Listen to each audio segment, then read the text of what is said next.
ஏதோ நீங்க ஒரு வார்த்தை சொன்னீங்களேன்னு அவளை இந்த வீட்டுல தங்க வச்சோம். இனிமேலும் அவ ஏதாவது இந்த மாதிரி பண்ணணும்னு நினைச்சான்னு வைங்களேன், அப்புறம் நடக்கிறதே வேற. இவ எக்கெடு கட்டு போனாலும் எனக்கு கவலை இல்லப்பா.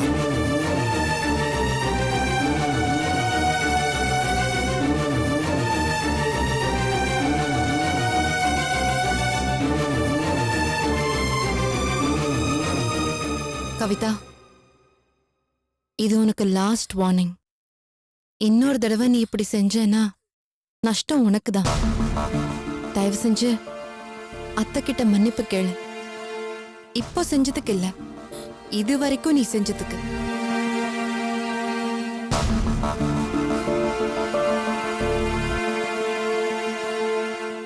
பெரியம்மா, என்ன மன்னிச்சிருங்க.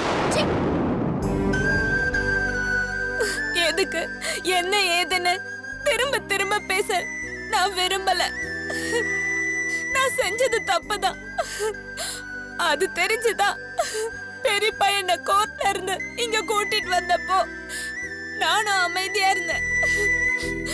நான் இங்க இருக்கிறது உங்க எல்லாருக்கும் எவ்வளவு கஷ்டம்னு இப்ப நான் தெரிஞ்சுக்கிட்டேன்.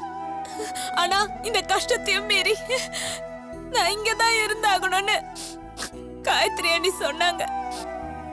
தன்னோட மாமாவோட சந்தோஷத்துக்காக அவங்க சொன்னாலும் என்னோட பாதுகாப்புக்காகன்னு அவங்க சொன்னதா தான் நான் எடுத்துக்கிட்டேன். எனக்கு என்ன பேசுறது எப்படி பேசுறதுன்னு தெரியல. நான் செஞ்ச எல்லா பாவத்துக்கும் பிராயச்சித்தம் பண்ண எனக்கு ஒரு வாய்ப்பு கொடுங்கன்னு மட்டும்தான் நான் கேக்குறேன்.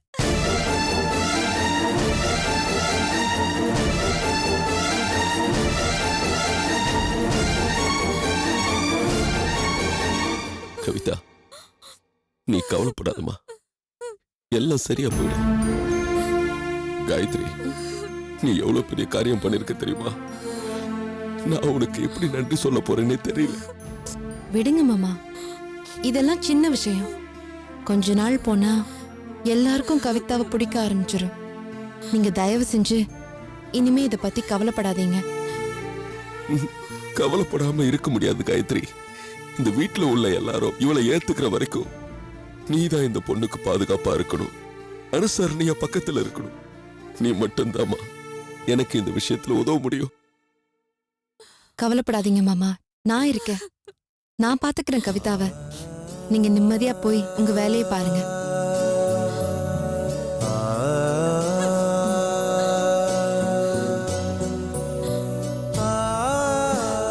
வா.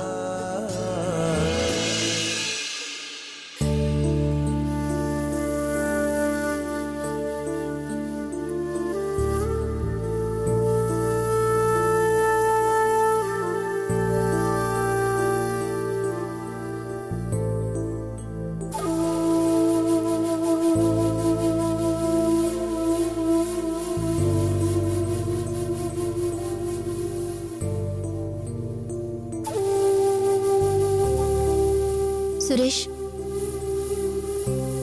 நேத்து நைட்டே கேட்கணும்னு நினைச்சேன். இங்கதான் ரூம்ல உட்காந்துட்டு இருந்தீங்க, அப்புறம் எந்திரிச்சு குறுக்க நடுக்க நடக்க ஆரம்பிச்சீங்க. சட்டுன்னு சொல்லாம கொள்ளாம வெளியே போயிட்டீங்க. ஏன்? ஒரு சின்ன வேலை இருந்துச்சு. சின்ன வேலையோ பெரிய வேலையோ வீட்ல இருந்து கிளம்புறப்ப சொல்லிட்டு போற வழக்கம் இல்லையா? அதெல்லாம் ஒண்ணும் இல்ல. அடிப்பட்ட இடத்துல கொஞ்சம் வலி அதிகமா இருந்துச்சு. அதான் டாக்டர் பார்த்து இன்ஜெக்ஷன் போட்டு வரலான்னு போயிருந்தேன். ஹாஸ்பிட்டலுக்கு போனீங்க? ஏங்க, இதெல்லாம் சொல்லிட்டு போக மாட்டீங்களா? சொல்லியிருந்தா நானும் வந்திருப்பேன்ல. நைட்ல ஒன்னு டிஸ்டர்ப் பண்ண வேண்டாம்னு தோணுச்சு. அதான் நான் மட்டும் போயிட்டு வந்தேன். ஏன், என் மேல நம்பிக்கை வரலையா? இல்ல இல்ல, அதெல்லாம் ஒண்ணும் இல்ல.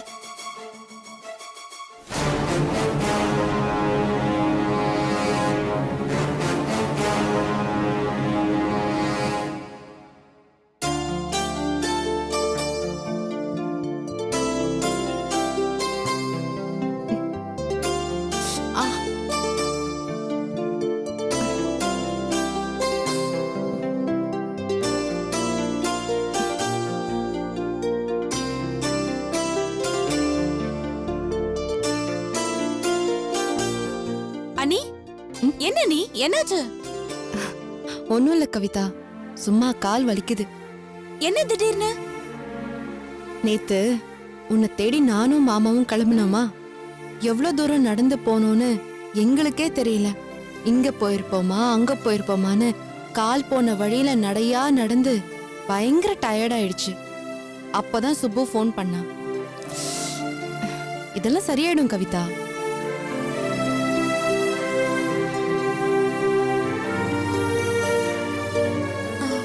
ஒரு நிமிஷம் அண்ணி, இதோ வந்துடுறேன். ம்.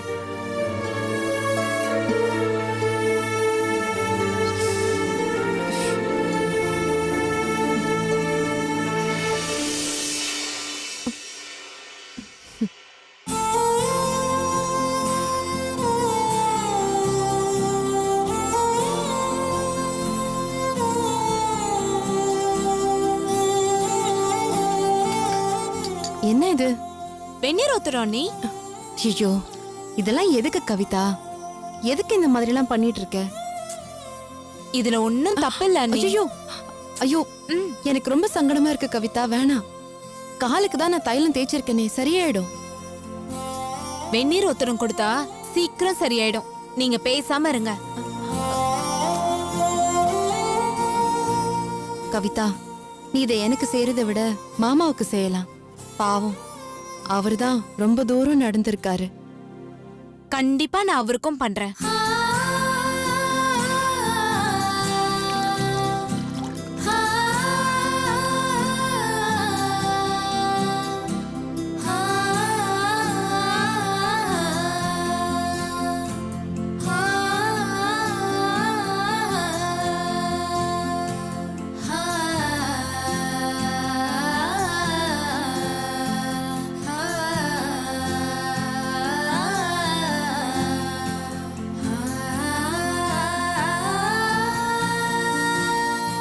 எனக்கு வேற எப்படி என்னோட நன்றி உணர்ச்சியை காட்டுறதுன்னு தெரியல அண்ணி. செஞ்ச பாவம் திரும்ப திரும்ப மனசுல தோணிக்கிட்டே இருந்தாலும் பாவத்துக்கு பரிகாரம் பண்ணதா நான் இங்க வந்திருக்கேன்ற நினைப்பு எல்லாத்த விடையும் பெருசா நிக்குது.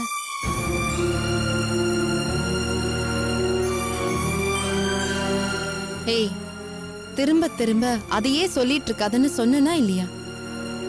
விட்டுடு கவிதா, ஃப்ரீயா இரு. இல்ல அண்ணி, இந்த ஜன்மத்துல என்னால அது முடியுமான்னு இப்ப என்னால சொல்ல முடியல. சின்ன வயசுல எங்க அப்பா அம்மாவை நாங்க இழந்துட்டோம். பாட்டி வளர்க்க ஆரம்பிச்சு எங்களுக்கு சொல்லி கொடுத்தது எல்லாமே பகையும் விரோதமும் தான். அப்படியே இருந்துட்டு போயிருந்தா எங்க வாழ்க்கை வேற மாதிரி ஆயிருக்குமோ என்னமோ. எப்ப எங்க பெரியப்பா மேல எந்த தப்பும் இல்லைன்னு தெரிஞ்சதோ அப்பவே எனக்கு அந்த குற்ற உணர்ச்சி வந்துருச்சு.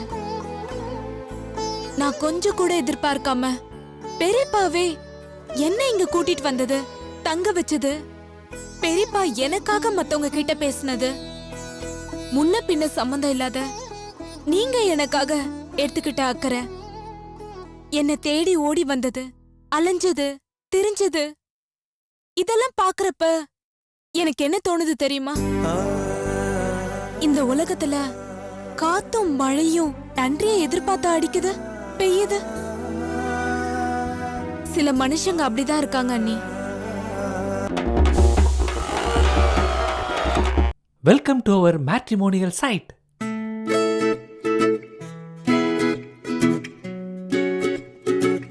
We get the alliances and arrange for the meetings.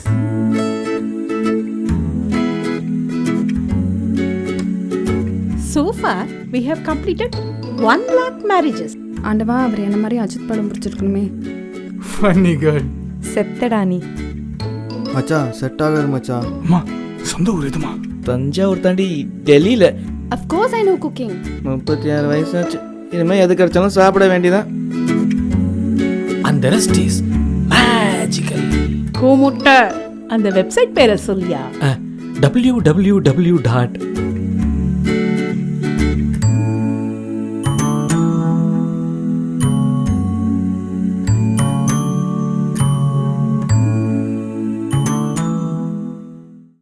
என்னைக்காவது ஒரு நாள் வாழ்க்கையில உங்கள மாதிரி சில பேர் கண்ணுல படுறப்பதான் நாம எந்த லெவல்ல இருக்கோன்றதே புரிய ஆரம்பிக்குது. நீ நினைக்கிற மாதிரி எதுவும் இல்ல கவிதா. ஃப்ரீயா இரு. இத பாரு, எல்லா மனுஷங்களுக்கும் அடிப்படையான சுபாவம்னா அன்பு ஒண்ணுதான். கோபம், வன்மம், விரோதம் இதெல்லாம் சந்தர்ப்ப சூழ்நிலைக்கு ஏற்ப அப்பப்ப வந்துட்டு போறது. விருந்தாளி மாதிரின்னு வச்சுக்கயேன். ஆனா நிலைச்சு நிக்கிற விஷயம் அன்பு ஒண்ணுதான். இது ஒண்ணு மட்டும் என்னைக்கும் உன் மனசுல நிரந்தரமா இருந்துட்டா போதும். வாழ்க்கையில வேற எந்த பிரச்சனையுமே வராது. புரியுதா அண்ணி? என்னால முடிஞ்ச வரைக்கும் நான் என்ன மாத்திக்க தான் பாக்குறேன். நான் மட்டும் இல்ல, என் அண்ணனை பார்க்க போனாலும் அவன்கிட்டயும் நான் திரும்ப இதே தான் சொல்லிட்டு இருக்கேன். இத்தனை நாள் வெறும் சோத்த தின்னுட்டு விரோதத்தை வளர்த்துக்கிட்டு எப்படி எப்படியோ இருந்துட்டோம்.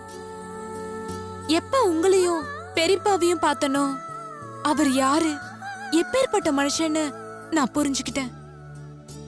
இதுக்கு மேலயும் நான் மாறாம இருந்தா நான் மனுஷ பிறவின்னு சொல்லிக்கிறதுலே அர்த்தம் இல்ல அண்ணி. இதெல்லாம் விடு கவிதா. நான் சொன்னத தயவு செஞ்சு மனசுல வச்சுக்க. நடந்ததை நினைச்சுக்கிட்டே இருக்காத.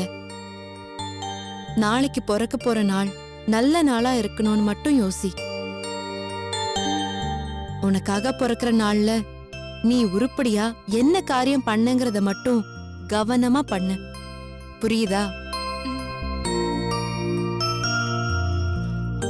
ஒத்தடம் கொடுத்ததெல்லாம் போதும் கவிதா. எடுத்து கொண்டு போய் உள்ள வை. சரி அண்ணி, நான் எடுத்துட்டு போறேன்.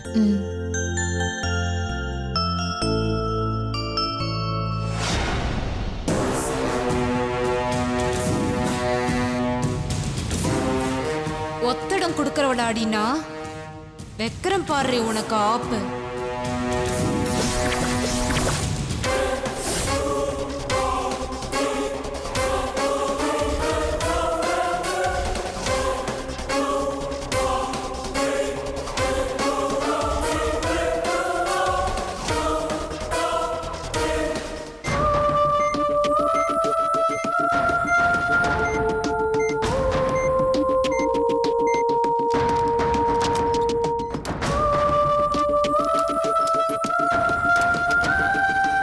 என்ன பண்ணலாம் டாக்டர், நீங்களே சொல்லுங்க. நான் நேத்து சொன்னதுதான் சார். அந்த பொண்ணே கண்ணை திறந்து யார் என்னன்னு சொன்னாதான் மேற்கொண்டு இந்த கேஸ்ல நீங்க ஸ்டெப்பே எடுக்க முடியும். ஆனா இப்ப இருக்கிற சூழ்நிலையில அந்த பொண்ணு எப்ப கண்ணு முழிப்பான்னு சொல்லவே முடியாது. ஓகே டாக்டர், உயிருக்கு ஆபத்தான கட்டத்தை தாண்டிட்டாங்கல்ல? அதத்தான் சொல்ல முடியாதுன்னு சொன்னேனே சார். ஆக்சுவலா அவங்க இப்ப கோமால இருக்காங்க. கோமா ஸ்டேஜுக்கு போனவங்க பொழைக்கிறதும் உண்டு, சாகிறதும் உண்டு. அது நம்ம கையில இல்ல சார்.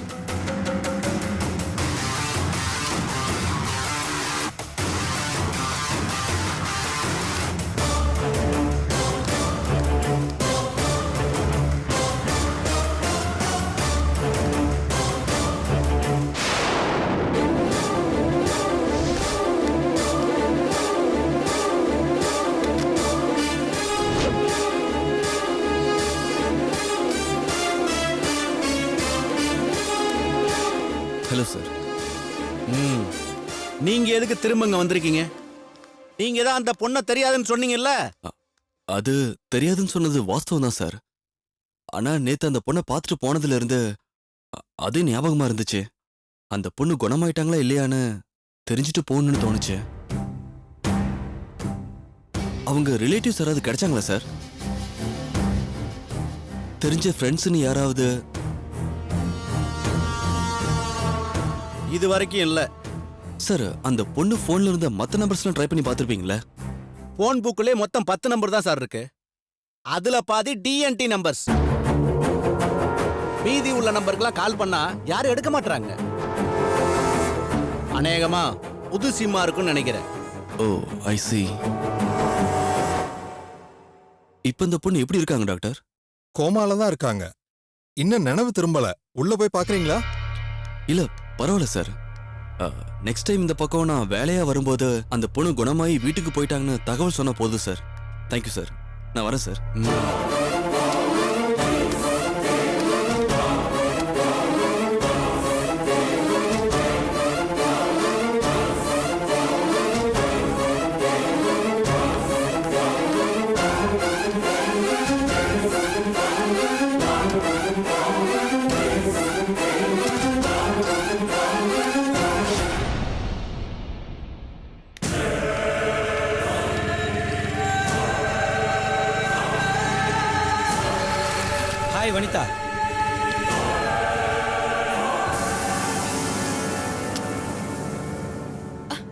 ஹே ரமேஷ், ஹ, மொட்டை அடிச்சதுக்கு அப்புறம் அடையாளமே தெரியல. எப்படி இருக்க? புல்லூர்ல தான் இருக்கியா? ஆமா வனிதா, நீ எப்படி இருக்க? அம்மா, நீ எங்க இந்த பக்கம்? நான் நல்லா இருக்கேன். என்ன இந்த பக்கம் கேக்குற? இதுதான் என் வீடு. அப்படியா? நான் 2 தெரு தள்ளி தான் இருக்கேன். ஓ அப்படியா?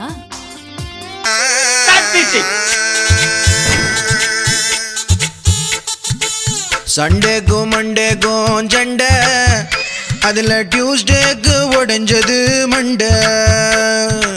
சண்டேக்கும் மண்டேக்கும் சண்டை, அதுல டியூஸ்டேக்கு உடைஞ்சது மண்டை.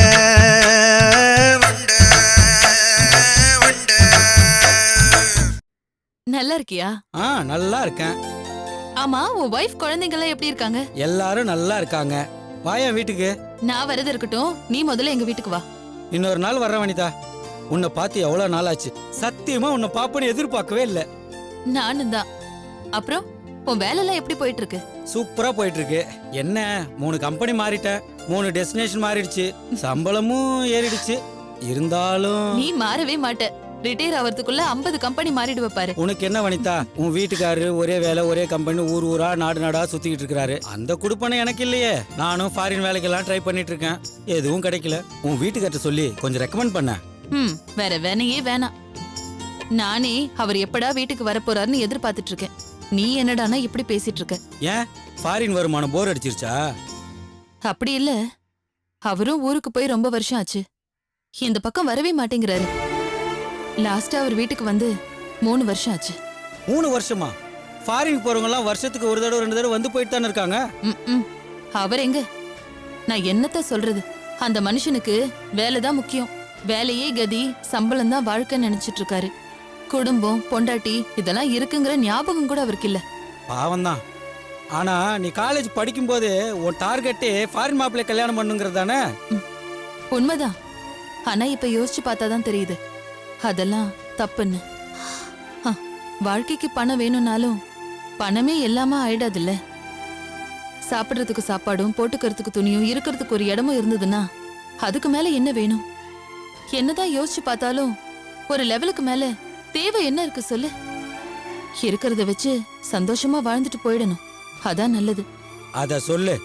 5 வருஷம் வீட்டுக்காரர் சம்பாதிச்சு அனுப்பிச்சு சொத்து சேர்த்து வச்சதுக்கு அப்புறம் உனக்கு ஞானோதயம் வருதா? ஆனா ஒரு விதத்துல நீ சொல்றது சரிதான். பணத்துக்கு இப்ப எந்த பிரச்சனையும் இல்ல. அப்பா நிறைய சம்பாதிச்சு வச்சிருக்காரு. அவரும் மாசம் மாசம் பணம் அனுப்பிட்டு தான் இருக்காரு. ஏய், உனக்கு ஒண்ணு தெரியுமா? என் தம்பிக்கு கவர்மெண்ட் ஒர்க் கிடைச்சிருக்கு. அப்படியா? சூப்பர். ஆனா ரீசெண்ட் டேஸா நம்ம குரூப்ல கவர்மெண்ட் வேலை கிடைச்சி யாரும் போனதா நான் கேள்விப்படல.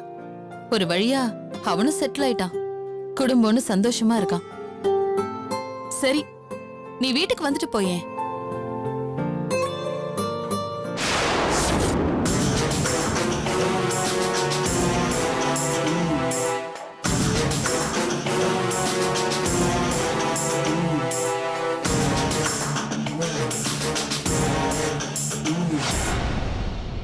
கொஞ்சம் அர்ஜென்ட்டா போயிட்டு இருக்க வனிதா. இன்னொரு நாளைக்கு வரனே. என்ன அர்ஜென்ட்? ஒரு நிமிஷம் வீட்டுக்குள்ள வந்துட்டு போ. உன்னை பார்த்தா அம்மாவும் சந்தோஷப்படுவாங்கல்ல. அதுக்கு இல்ல, ரொம்ப நாள் கழிச்சு பாக்குறோம். முத வீட்டுக்கு வரும்போது ஏதாவது பழம் வாங்கிட்டு வந்தா தானே நல்லா இருக்கும். அதான் ரொம்ப முக்கியம். நீ பழம் வாங்கிட்டு வரலன்னா உன்னை வீட்டுக்குள்ளேயே விட மாட்டோம் பாரு. அட என்னடா நீ, வந்துட்டு போ. இல்ல வனிதா, ஒரு முக்கியமான வேலை இருக்கு. நாளைக்கு வேணா என் ஒய்ஃபை கூட்டு வந்து உன் வீட்ல இருந்து டின்னர் சாப்பிட்டு போறேன். ஓகேவா? சரி, நீ சொல்றது நம்பலாமா? 100% நம்பலாம். நம்புறேன். ஒழுங்கா வந்துடணும், இல்லனா கொன்னுடுவேன். அண்ணி, அண்ணி, உங்ககிட்ட ஒரு விஷயம் சொல்லணும்.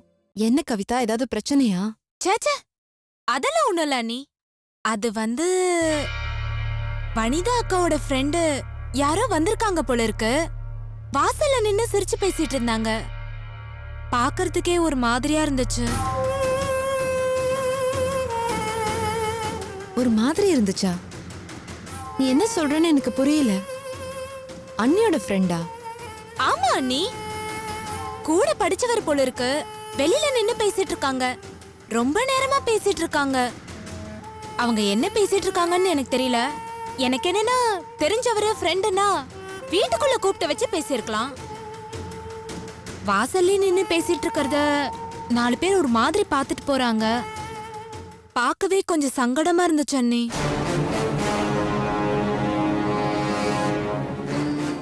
வந்து பாருங்களேன்.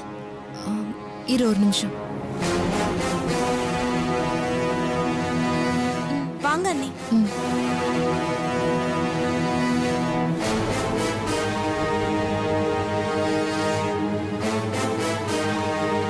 அங்க பாத்தீங்களா?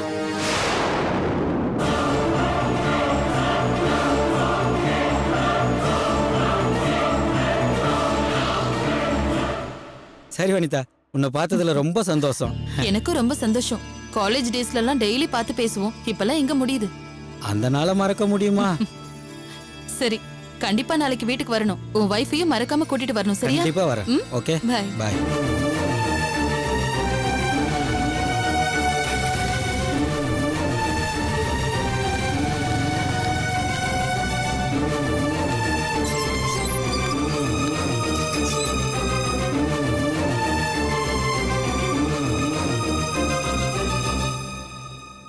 அண்ணி, யார் அண்ணி? உங்க ஃப்ரெண்டா? யாரு? ரமேஷா? ஆமா, காலேஜ்ல ஒண்ணா படிச்சோம். Best friends. யாருமா? ரமேஷ்மா. ரமேஷா? ஐயோ, இவ்ளோ தூரம் வந்துட்டு ஏன் வீட்டுக்குள்ள வராம போறான்? உள்ள கூட்டிட்டு வர வேண்டியதானே? நான் எவ்வளவோ சொன்னேம்மா. அவன் இங்கதான் இருக்கானா, 2 தெரு தள்ளி. அப்படியா? ஆனா இப்ப ஏதோ அர்ஜென்ட் ஒர்க்கா போறானா. அப்புறமா வைஃப் குழந்தை எல்லாம் கூட்டிட்டு வரேன்னு சொல்லிருக்கான். சரி சரி. அது இல்லக்கா, நீங்க 2 பேரும் நின்னு பேசிட்டு இருந்தத ரோட்ல போறவங்க வரவங்க பாத்துட்டு போனாங்க.